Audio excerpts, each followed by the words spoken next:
Hello दोस्तों, बहुत बहुत स्वागत है मेरे नए यूट्यूब चैनल एग्जामी में, जिसपे आज की वीडियो में हम डिस्कस करने वाले हैं यूपी ट्रिपल एस सी पेट 2021 में जो प्रश्न पूछे जाने वाले हैं पिछले 10 साल के पेपर के एनालिसिस में, जो भी अधीनस्थ सेवा चयन आयोग ने लिए हैं उन सभी का बहुत अच्छी तरह से एनालिसिस करके जो क्वेश्चन हर बार जिस टाइप के क्वेश्चन पूछे जा रहे थे उन्हीं क्वेश्चन में से कुछ खास क्वेश्चन मैं आप सभी के लिए लेकर के आया हूं, जो कि इस बार 24 अगस्त को जो पेट का पेपर होने वाला है उसमें बहुत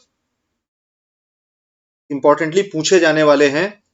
तो ज्यादा टाइम वेस्ट न करते हुए अपने टॉपिक पे आगे बढ़ते हैं।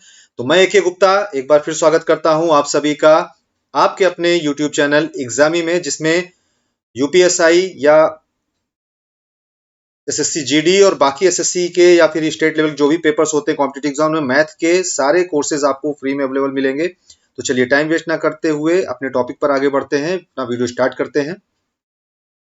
तो ये हमारा आज का पहला क्वेश्चन, जो कि मैथ में 5 नंबर का जो क्वेश्चन पूछा जाने वाला है, 5 क्वेश्चन जो आने वाले हैं वो इन 25 क्वेश्चनों में से आपको मिलेंगे, जो कि आपके टॉपिक बताए गए हैं पूर्ण संख्याएं, घातांकरणी, वर्गमूल, घनमूल, दशमलव, भिन्न, प्रतिशत और औसत से। तो ये पहला क्वेश्चन है आपकी पूर्ण संख्याओं से।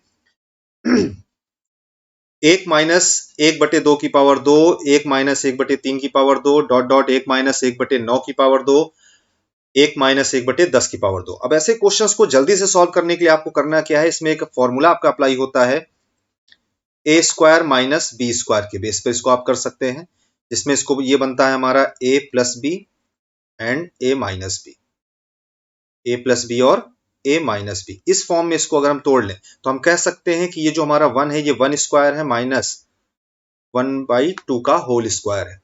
तो इसको अगर हम कहें A+B और A-B के फॉर्म में अगर तोड़ेंगे तो ये हमारा बनकर के आ जाएगा 1/2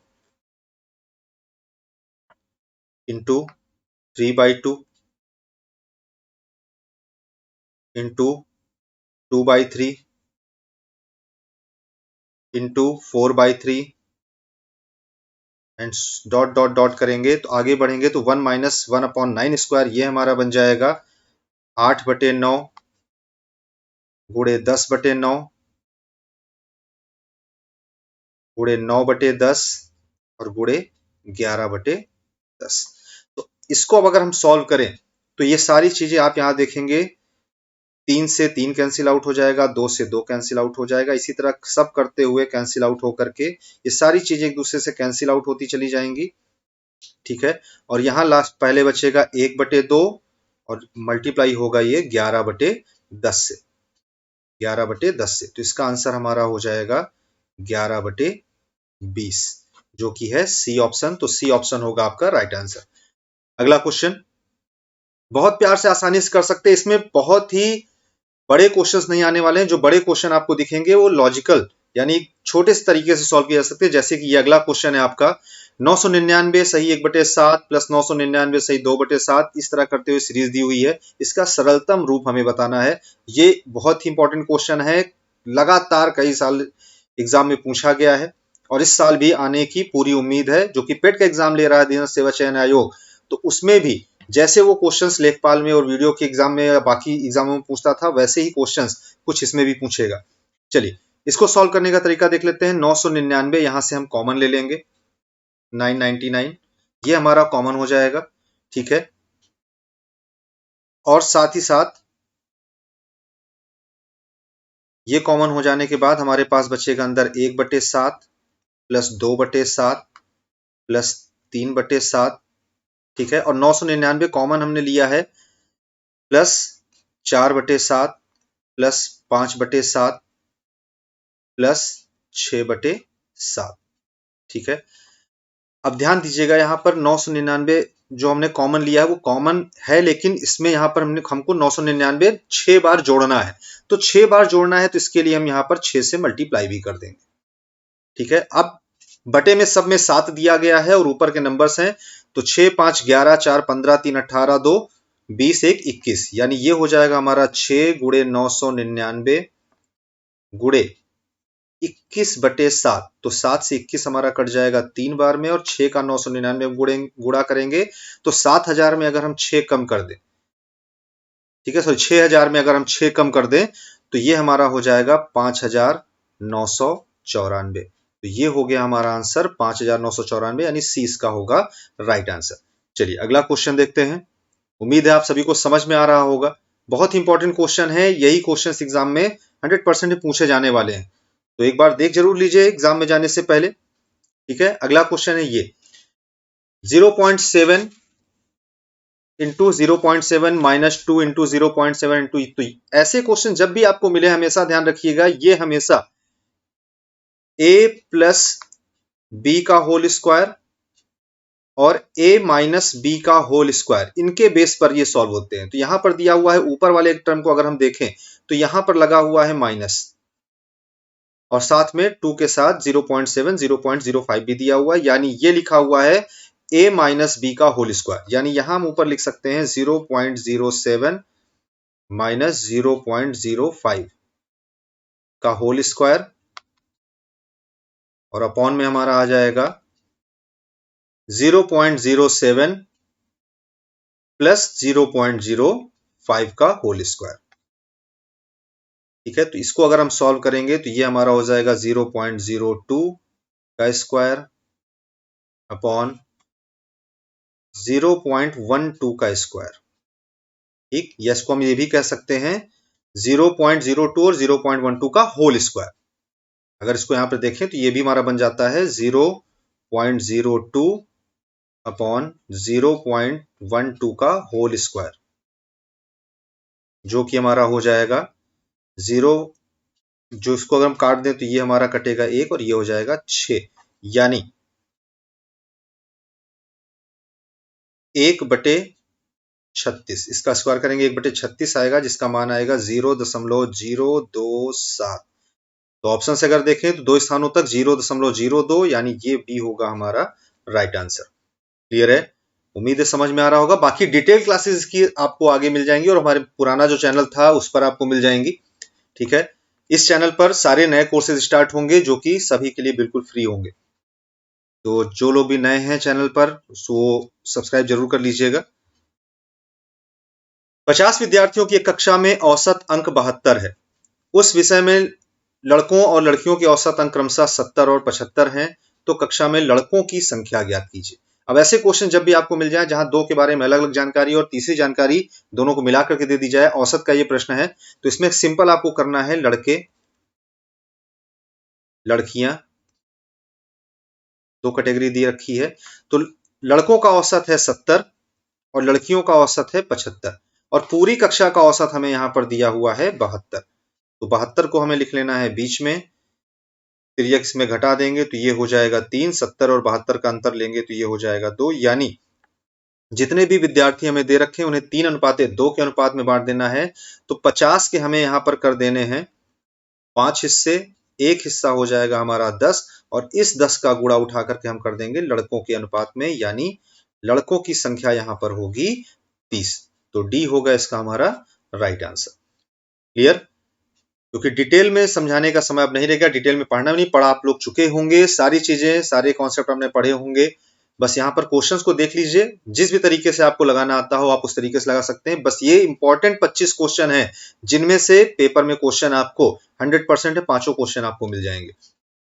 10 प्रेक्षणों का माध्य 53 है, गलती से एक प्रेक्षण 45 को 54 लिख गया, परिवर्तित सही माध्य क्या होगा, यानी सही औसत क्या होगा। तो ऐसे क्वेश्चनों में हमेशा देखिए जहां पर गलती हो जाती है, ठीक है, जो गलती वाले क्वेश्चन होते हैं उसमें आपको करना क्या है, जोड़ना था 45, जोड़ लिया गया 54, तो इन दोनों को आपस में हम घटाएंगे। ठीक है, ये आ जाएगा हमारा -9। ठीक है, -9 आ जाएगा। तो अब इस -9 को हमें पूरे ग्रुप में से कम करना है, कितने प्रेक्षणों में से, 10 प्रेक्षणों में से। तो इस 9 को हम 10 से भाग दे देंगे, तो हर एक प्रेक्षण में कम हो जाएगा 0.9। क्लियर है, तो अब पुराना औसत था 53, इसमें से हम 0.9 को घटा देंगे तो ये हमारा हो जाएगा 52.10। तो 52.10 हमारा राइट आंसर होगा, यानी बी ऑप्शन इसका सही उत्तर है। चलिए अगले क्वेश्चन में बढ़ते हैं, और ध्यान रखिएगा इस क्लास में थोड़ा सा मैं एंटरटेनमेंट को नहीं लेकर के चल रहा हूं, मैं बस केवल इंपॉर्टेंट क्वेश्चंस को लेकर के आया हूं, बहुत ज्यादा बातचीत आपसे नहीं करूंगा। सिर्फ और सिर्फ क्वेश्चन पर ध्यान देंगे और जल्दी से इस क्वेश्चनों की प्रैक्टिस कर लेंगे, और एग्जाम में जाने से पहले देख लिया है तो एग्जाम में 100% मिलेगा और फटाफट करके आ जाइएगा। बाकी हमारे सारे कोर्सेज में मैं ढेर सारी बातें भी करूंगा आपसे। 7 क्रमागत संख्याओं का औसत 20 है, तो उन संख्याओं में सबसे बड़ी संख्या क्या है? तो जैसे क्वेश्चन हमेशा ध्यान रखिएगा, औसत जो होता है, जब पदों की संख्या विषम होती है और औसत दिया होता है, तो औसत ही होती है ठीक बीच वाली संख्या, यानी बीच वाली संख्या है 20। अब 3 संख्याएं इसके ठीक पहले लिखी होंगी और 3 संख्याएं इसके बाद लिखी होंगी। तो इसके बाद की 3 संख्याएं हम देख लेते हैं, 21, 22 और 23। तो यहां पर हमारा आंसर होगा, अंतिम संख्या पूछी गई है, यानी बी होगा 23। चलिए अगला क्वेश्चन, 3 और 200 के बीच 7 द्वारा विभाज्य कितनी प्राकृतिक संख्या है? तो ऐसे क्वेश्चन बहुत इंपॉर्टेंट है, ये पूर्ण संख्या का क्वेश्चन है, तो इसमें हमेशा ध्यान रखें, जब बीच की कितनी विभाज्य संख्या आपसे पूछी जाए तो हमेशा आपको ध्यान रखना है, जो अंतिम संख्या दे रखी है उसको आपको 7 से भाग देना है। ठीक है, तो ये हो जाएगा हमारा 28। भागफल देखना है केवल, यहां पर 28 आएगा, और 3 को अगर हम 7 से भाग देंगे तो 3 7 से विभाजित नहीं होता, यानी 0 आएगा भागफल। तो 28 और 0 का अंतर हो जाएगा यहां पर 28, यानी कि हमारी संख्याएं होंगी जो कि 7 से कटने वाली होंगी 200 तक, वो होंगी 28 संख्याएं। उम्मीद है आप सभी को समझ में आ रहा होगा। वीडियो अच्छी लगे तो प्लीज सब्सक्राइब कर लीजिएगा चैनल, और आगे सारी वीडियोस आपको मिलती रहेंगी। बहुत अच्छे तरीके से बेसिक कॉन्सेप्टों के द्वारा चीजों को समझेंगे, और without formula, without pen, directly question को कैसे किया जा सकता है वो देखेंगे। जैसे कि ये सबसे इंपॉर्टेंट क्वेश्चन है आपका, एक पार्क में मोर की संख्या का वर्ग, मोर की संख्या का वर्ग खरगोशों की संख्या के वर्ग से 56 अधिक है। यदि 4 खरगोश अधिक होते तो मोरों की संख्या खरगोशों जितनी होती। पार्क में मोर और खरगोश की कुल संख्या कितनी है?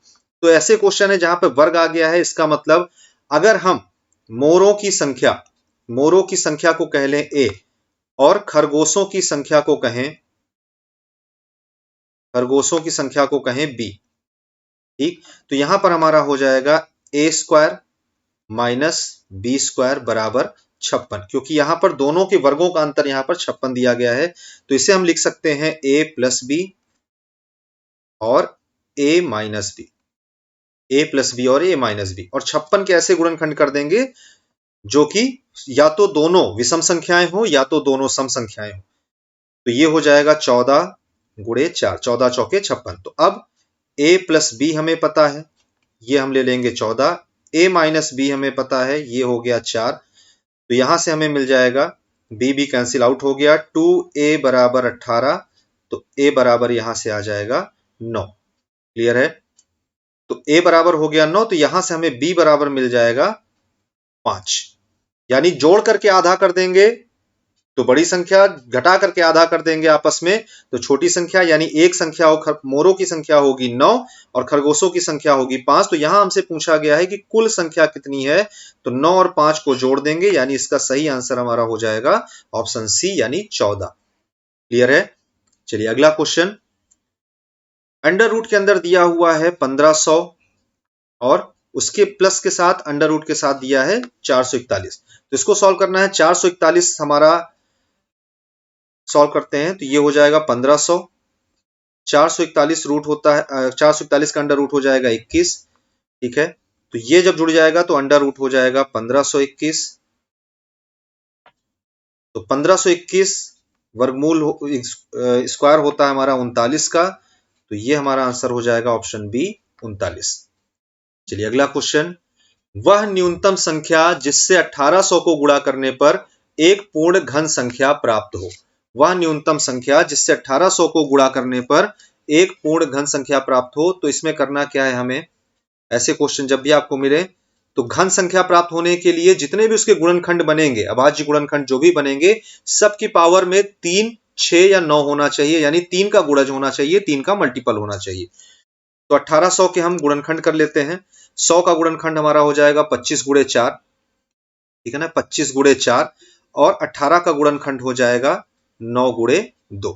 तो अब 4 है, 2 है, यानी यहां पर हम लिख सकते हैं 2 की घात 3। 25 है तो 25 को हम लिख सकते हैं 5 की घात 2, और 9 है तो इसको हम लिख सकते हैं 3 की घात 2। अब यहां पर देखिए 2 की पावर में तो 3 है, लेकिन 5 की पावर 2 है और 3 की पावर 2, यानी इसमें अभी हमें 5 का और 3 का गुणा करना पड़ेगा, यानी हमें गुणा करना पड़ेगा 15 का। तो यहां पूछा गया है कि उस संख्या के अंकों का योग कितना होगा, तो 15 के अंकों को अगर हम जोड़ेंगे तो 1 और 5 ये मिलकर के बनेगा 6, यानी इसका सही आंसर होगा सी 6। चलिए अगले क्वेश्चन पर चलते हैं। यदि 0.13 भाग पी स्क्वायर बराबर 13 तो पी का मान ज्ञात कीजिए। तो इसमें आपको करना बस इतना है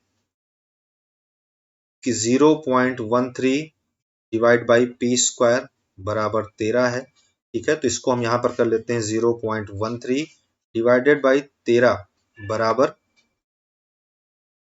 पी स्क्वायर। क्लियर है, तो पॉइंट हट जाएगा, 2 जीरो यहां बढ़ जाएंगे, 13 से ये कट जाएगा हमारा 100 बार में, तो पी स्क्वायर बराबर हो जाएगा 1/100। ठीक है, तो पी बराबर हम निकाल सकते हैं यहां पर 1/100 का अंडर रूट, जो कि हो जाएगा 1/10, और 1/10 को हम कहते हैं 0.1, यानी बी होगा इसका राइट आंसर। चलिए अगला क्वेश्चन, बहुत इंपॉर्टेंट क्वेश्चन है, बहुत इंपॉर्टेंट क्वेश्चन है। ये क्वेश्चन आपको एग्जाम में मिलेंगे जरूर, और अगर क्वेश्चन एग्जाम में मिल जाए तो कमेंट बॉक्स में आकर के कमेंट जरूर कर दीजिएगा। चलिए, under root 72 plus under root 72 plus under root infinite तक है, भाग under root 12 minus under root 12। तो ऐसे में क्वेश्चनों में हमेशा ध्यान रखिएगा, जब पॉजिटिव दिया रहे तो इसके गुणनखंड करने होते हैं। ये हो जाएगा 9 गुणे 8, और अगर सब जगह प्लस साइन दिया गया है तो हमारी संख्या होती है इसका उत्तर 9, यानी यहां से निकल कर आ गया 9। इसका अगर हम गुणनखंड करेंगे तो ये हो जाएगा 3 गुणे 4।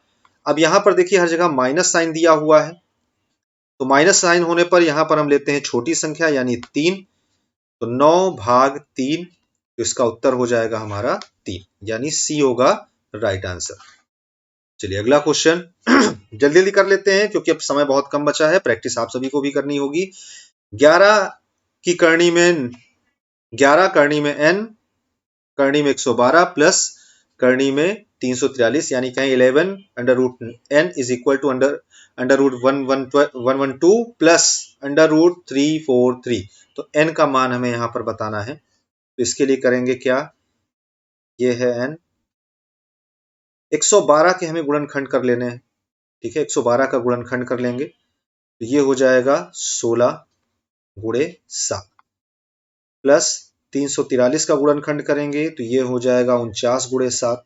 तो अब यहां से 11 हो गया, अंडर रूट n है, यहां से 16 बाहर आ जाएगा तो ये हो जाएगा 4 रूट 7 प्लस 7 रूट 7, तो ये हमारा बन गया 11 अंडर रूट 7, यानी n की वैल्यू यहां पर हो जाएगी 7। क्लियर है, तो यहां से हो जाएगा आंसर हमारा बी। चलिए अगला क्वेश्चन, यदि संख्याओं cube root of 9, fourth root of 20, six root of 25 को आरोही क्रम यानी असेंडिंग ऑर्डर में लिखना है तो व्यवस्था हमारी क्या होगी। तो ऐसे क्वेश्चनों को करने के लिए आपको बस ये लिखना है कि 9 की पावर 1/3, 20 की पावर 1/4 और 25 की पावर 1/6। अब यहां पर जो भी पावर है उनका जो डिनोमिनेटर है यानी 3, 4 और 6, उनका एलसीएम ले लेना है जो होगा 12। तो सभी पावर में 12 से हम मल्टीप्लाई कर देंगे। ठीक है, अब यहां पर 3 से 12 कट जाएगा 4 बार में, 4 से 12 कट जाएगा 3 बार में, 6 से 12 कट जाएगा बाबू 2 बार में। तो ये हम लिख सकते हैं 9 की पावर 4, 20 की पावर 3 और 25 की पावर 2। तो 9 की पावर 4 करेंगे, ठीक है, 9 की पावर 4। तो अब इसमें हमको दिख सकता है कि सबसे बड़ा कौन होने वाला है। 20 की पावर 3 करेंगे तो ये हो जाएगा हमारा 800, 25 की पावर 2 करेंगे तो ये बनेगा हमारा 625। ठीक है, ये हो जाएगा 800, और 81 की पावर, 9 की पावर 2 होता है 81, 81 की पावर पढ़ेंगे तो इसका मतलब ये सबसे बड़ी संख्या हमारी ये है, सबसे छोटी संख्या हमारी ये है। तो हम इसको आरोही क्रम में व्यवस्थित कर सकते हैं, यानी ये हो गया पहला, ए हमारा राइट आंसर। ठीक है, डायरेक्टली आप इसको ऐसे भी कर सकते हो, बाकी और भी तरीके हैं, वो सब मैं जब डिटेल क्लासेस हमारी चलेंगी तब उसमें आपको सिखाऊंगा। अभी तो बस आप प्रश्न देखो, 256 की पावर 0.16, 256 की पावर 0.09। तो इस 256 को हम लिख सकते हैं 4 की पावर 4। ठीक है, 16 का स्क्वायर होता है तो उसकी होल पावर हो जाएगी 0.16।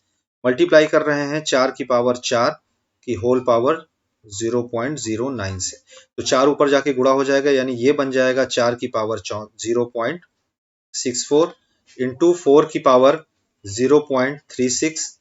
अब बेस यहां पर हमारा इक्वल है तो ये हो जाएगा 4 की पावर 0.064 प्लस 0.36, यानी ये हो जाएगा 4 की पावर 1, यानी आंसर हमारा हो जाएगा इसका 4।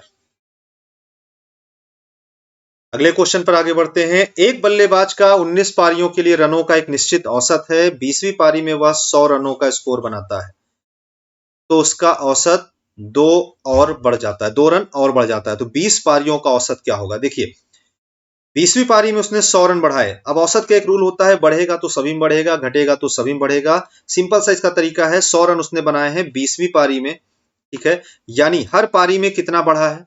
हर पारी में कितना बढ़ा है? यानी 20वीं पारी में उसने 100 रन बनाए, जिससे कि 2 रन बढ़ गया। तो 20 पारियों में 2 रन बढ़ा है, यानी उसने अतिरिक्त रन कितने बनाए हैं? 40 रन। ठीक है, 40 रन इसने क्या बनाए हैं? अतिरिक्त बनाए हैं, यानी एक्स्ट्रा बना लिए हैं। यानी इसके पुराना जो औसत था वो था, पुराना औसत अगर हम निकालें, अतिरिक्त रन इसने बनाए 40, तो पुराना औसत हो जाएगा 100 माइनस 40, यानी कि 60 रन। तो 19 पारियों की जो रनों का औसत था वो था 60, 2 रन इसका औसत और बढ़ गया, तो नया औसत यहां से हमारा हो जाएगा 60 प्लस 2 62 रन। तो 20 पारियों के रनों का औसत होगा यहां पर 62। अगला क्वेश्चन, एक नाव के 10 नाविकों में से 56 किलोग्राम भार वाले व्यक्ति के स्थान पर नया व्यक्ति आने से इनके औसत भार में 800 ग्राम की वृद्धि हो जाती है। तो नए नाविक का भार ज्ञात कीजिए, यानी 56 ग्राम किलोग्राम का नाविक गया था, उसकी जगह पर 56 किलोग्राम का ही नाविक आ जाता तो कोई फर्क ना पड़ता, लेकिन आने पर वृद्धि हुई है तो प्लस लगेगा। कितना? 800 ग्राम को हम लिख सकते हैं 0.8 किलोग्राम। 0.8 किलोग्राम, और कितने लोगों में बढ़ा है? 10 लोगों में बढ़ा है, ठीक है, यानी ये हो जाएगा 56 प्लस 8 किलोग्राम। तो 56 और 8 जोड़ेंगे तो ये हो जाएगा हमारा 64 किलोग्राम, यानी जो नया व्यक्ति आया है उसका भार होगा 64 किलोग्राम। अब इन तरीकों को देख के आपको लग रहा होगा कि without formula, without pen directly कैसे होते जा रहे हैं, वो सभी चीजें आपको डिटेल में मिलेंगी, लेकिन आज की क्लास में फटाफट इंपॉर्टेंट क्वेश्चंस को केवल देखते चलिए। 0.3939 और 39 के ऊपर बार साधारण भिन्न में बदलना है। तो ऐसे क्वेश्चन जो बार वाले आते हैं, जिसमें कुछ अंकों के ऊपर बार लगा होता है, कुछ अंकों के ऊपर बार नहीं लगा होता है, उनको करने का सबसे आसान तरीका है, नंबर लिख लीजिए 3939। अब जितने अंकों के ऊपर बार लगा है, जिन अंकों के ऊपर बार लगा उसको घटा दीजिए 39, और बटे में 2 अंकों के ऊपर बार था तो 2 बार 9, और 2 अंकों के ऊपर नहीं था तो 2 बार 0। ठीक है, तो ये हमारा हो जाएगा 3900 बटे 9900, तो दोनों जीरो कट गए, 3 से कट जाएगा 13 बार में, 3 से कट जाएगा 33 बार में, तो 13 बटे 33, ये हो जाएगा इसका सही आंसर। बहुत सिंपल सिंपल क्वेश्चन आने वाले हैं, लेकिन जल्दबाजी में गलती बिल्कुल मत करिएगा। चलिए अगले क्वेश्चन पर चलते हैं। एक परीक्षा में एक लड़के से दी गई संख्या को 7 बटे 19 से गुणा करने को कहा गया। गलती से उसने दी गई संख्या को 7 बटे 19 से भाग कर दिया, यानी 7 बटे 19 से गुणा करने की जगह पर 19 बटे 7 से गुणा कर दिया, तो उत्तर सही उत्तर से 624 अधिक प्राप्त हुआ। तो दी गई संख्या के अंकों का योग क्या होगा? तो ऐसे क्वेश्चनों में जब भी आपको कभी ऐसे क्वेश्चन मिले जहां पर एक संख्या से गुणा करने को कहा गया लेकिन उससे भाग दे दिया गया, तो उसमें आपको करना क्या है? जो बटे में संख्या लिखी हुई है 19, 19 का स्क्वायर करना है, ठीक है, 19 का स्क्वायर माइनस 7 का स्क्वायर बटे 19 गुणे 7, ये कर देना है, और ये बराबर हो जाएगा हमारा 624 के। जो अंतर दिया हो उसके बराबर रख देना है, यानी बड़ी संख्या का स्क्वायर माइनस छोटी संख्या का स्क्वायर, और बटे में दोनों संख्याओं का गुणनफल रख करके आपको इसको केवल हल कर देना है। तो ये हो जाएगा हमारा 361 माइनस 7 सते 49, और बटे में 19 गुणे 7।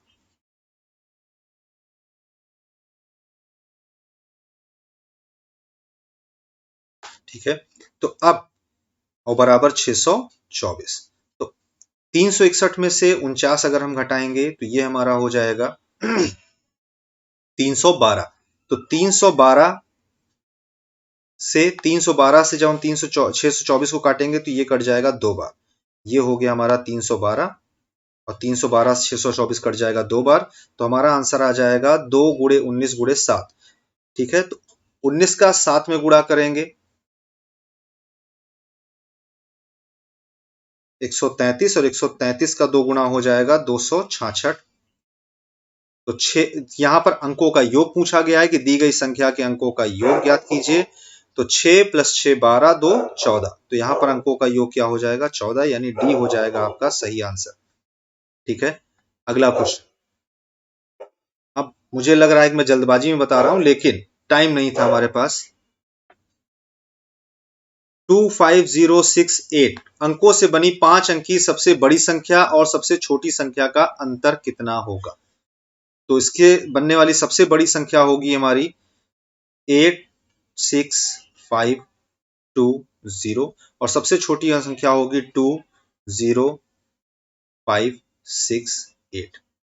इनका अंतर हमें निकाल लेना है। 10 में से 8 निकल गया 2, 11 में से 6 गया 5, 14 में से 5 गया 9, 5 और 6। तो 6 5 9 5 2 यानी सी हो जाएगा इसका राइट आंसर। चलिए अगला क्वेश्चन।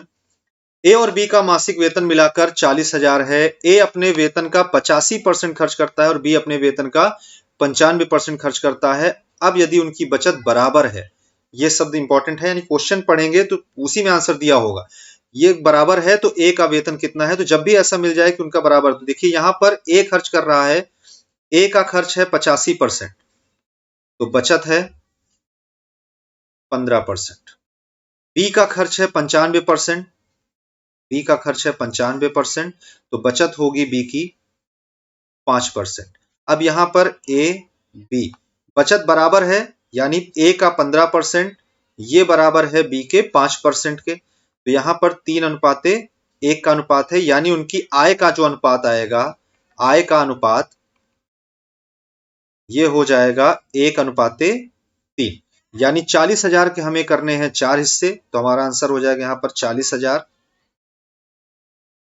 बटे 4 यानी कि 10,000, और इस 10,000 का गुणा हम कर देंगे ए के अनुपात में, यानी कि आंसर यहां पर आ जाएगा हमारा 10,000। तो ए की आय होगी यहां पर 10,000। चलिए अगला क्वेश्चन। 300 ग्राम चीनी के विलयन में 40% चीनी है, इसमें कितनी चीनी और मिलाई जाए ताकि विलयन में चीनी 50% रह जाए? तो ऐसे क्वेश्चनों में हमेशा ध्यान रखिएगा, ऐसे क्वेश्चनों में हमेशा ध्यान रखना कि जिस चीज की मात्रा अपरिवर्तित रहे, यानी जो चीज नहीं बदल रही है, जो चीज ना बदल रही हो उसे हमें लेकर के चलना है। तो पूछा इसमें कितनी चीनी और मिलाई जाए, यानी चीनी की मात्रा बदलेगी तो नहीं बदलेगा क्या? पानी या जो भी दूसरा द्रव है। तो पानी की मात्रा क्या है? अगर 40% चीनी है तो 60% है, तो 300 गुणे 60% बराबर क्वेश्चन मार्क गुणे कितना होना है? 50%। तो 0 से 0 कट गया, 5 से ये हमारा कट जाएगा 60 बार। तो जो नया विलयन होगा वो बनेगा 360 ग्राम, 360 ग्राम। तो बढ़ाया गया चीनी की बढ़ी हुई मात्रा 360 माइनस 300 यानी कि 60 ग्राम। तो आंसर हो जाएगा यहां पर सी 60 ग्राम। अगला क्वेश्चन। बजट से पहले किसी कार की कीमत 30% बढ़ाई गई और बजट में फिर से 10% बढ़ाई जाती है, तो कार की कीमत में कुल प्रतिशत वृद्धि कितनी हुई? तो ऐसे क्वेश्चनों को यहां फटाफट 10 गुणे 10 से हम कर लेते हैं। 10 गुणे 10 बराबर 100।